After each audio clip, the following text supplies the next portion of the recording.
৩১ September হঠাৎ করেই BPL franchise Sylhet স্ট্রাইকার্সের share জোরপূর্বক দখলের অভিযোগ ওঠে বাংলাদেশ জাতীয় ক্রিকেট দলের সাবেক অধিনায়ক মাশরাফি বিন মুর্তজার বিরুদ্ধে। এই নিয়ে মাশরাফি সহ ৩ জনের নামে মামলা ঠুকে দেন দলটির সাবেক মালিক সারোয়ার চৌধুরী। বর্তমানে মার্কিন যুক্তরাষ্ট্রে বসবাস করা সারোয়ার চৌধুরীর এই খবর ছড়িয়ে যাওয়ার পর আলোড়ন সৃষ্টি হয় ক্রিকেট পাড়ায়। শোনা যায় মিশ্র প্রতিক্রিয়া। তবে এবারে এই ব্যাপারে নিজেদের অবস্থান পরিষ্কার করেছে সিলেট স্ট্রাইকার্স কর্তৃপক্ষ।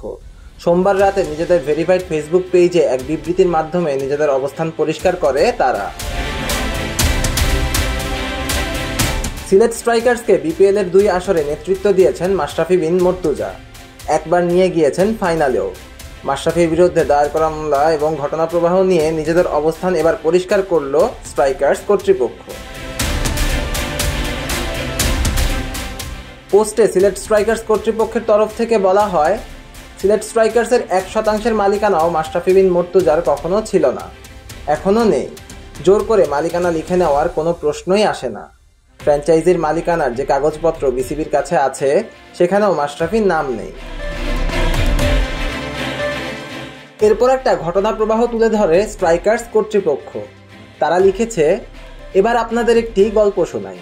বিপিএল এর প্রথম আসরে অংশ নিয়ে সাড়া জাগিয়েছিল সিলেট স্ট্রাইকার্স।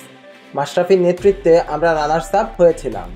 মাঠের ভেতরে বাইরে আমাদের পেশাদারিত্ব, সর্বস্তরের মানুষ থেকে শুরু করে সারা দেশের সমর্থকদের সম্পৃক্ত করতে পারা, ডিজিটাল প্ল্যাটফর্মে আমাদের উপস্থাপনা সবকিছুই ছিল দারুণ প্রশংসিত। তারপরও দ্বিতীয় মৌসুমে আমাদের দল গঠন প্রক্রিয়ায় কেন ধস নামে? এই ঘটনারও ব্যাখ্যা দিয়েছে তারা। শুরুতে সিলেট স্ট্রাইকার্সের 60% মালিকানা ছিল সারোয়ার গোলাম চৌধুরী। সহস্বত্বাধিকারীদের সঙ্গে সক্রিয় হয়ে তিনি কাজ করছিলেন। কিন্তু যখন ক্রিকেটারদের পারিশ্রমিক থেকে শুরু করে অন্যান্য খরচের পালা আসে, ক্রমে তাকে পিছু হটতে দেখা যায়। অনেক ক্রিকেটার ও ম্যানেজমেন্টের কয়েকজন সদস্যের পারিশ্রমিক, পরিচালন খরচ ও অন্যান্য বিভিন্ন খাতে তার অংশের কয়েক কোটি টাকা বাকি রেখেই তিনি যুক্তরাষ্ট্রে ফিরে যান। তার সঙ্গে যোগাযোগ করা হলে বারবার আশ্বাস দেওয়ার পরও কোনো পদক্ষেপ তিনি নেননি। পাওনা টাকা পরিশোধ করতে না পেরেই নিজেই দলের মালিকানা ছেড়ে দেন সারোয়ার চৌধুরী। পরের মৌসুমে এটি পরিশোধ করতে হিমশিম খেতে হয় ফ্র্যাঞ্চাইজিটিকে, দাবি কর্তৃপক্ষের। পোস্টে বলা হয়, পাওনা টাকা শোধ করতে না পেরে গত বছরের আগস্টে তিনি নিজ থেকেই অন্যান্য স্বত্বাধিকারের ওপর মালিকানা ছেড়ে দেন। বিসিবিকেও তিনি ইমেইল দিয়ে নিজের সরে যাওয়ার কথা জানান। সব মিলিয়ে পুরনো দেনা শোধ করতেই আমাদের এতটা ভোগান্তিতে পড়তে হয় যে দ্বিতীয় মৌসুমে ভালো দল গড়ার মতো যথেষ্ট তহবিল আমাদের ছিল না।